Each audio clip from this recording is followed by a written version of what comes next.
qu'une de mes spécialités, c'est de poser des questions.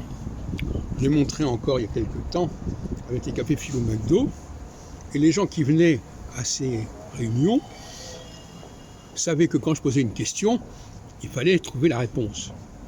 Et quelqu'un qui aurait dit « Oh, il n'y a pas de réponse, c'est une question idiote », moi je l'aurais envoyé balader. C'est ce que j'ai fait ce soir.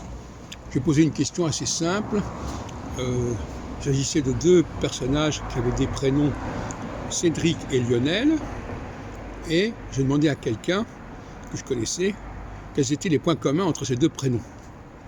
Il n'a pas trouvé.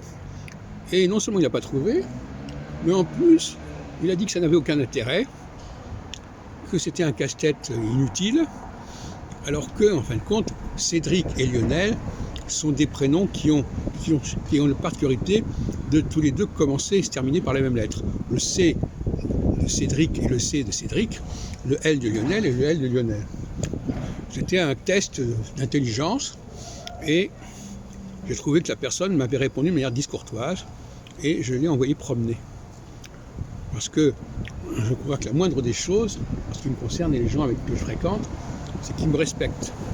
Et quand je lance un sujet et quand je pose une question, j'attends qu'on trouve la réponse, qu'on cherche la réponse si possible. Et quand on ne la trouve pas, eh bien on reconnaît qu'on n'a pas trouvé et on ne commence pas à dire que cette réponse, cette question n'a pas de sens. Ça, c'est quelque chose qui est très insultant et qui est rédhibitoire de cette manière. J'essaie de poser des questions qui sont à la portée des gens, parce que l'histoire de Cédric et Lionel, c'est quand même, je pense qu'un enfant de 12 ans est capable d'y répondre. Je ne pose pas des questions de connaissance, je pose des questions de réflexion. Pas tout à fait pareil. Je ne dis pas qui a écrit ceci ou qui a fait cela.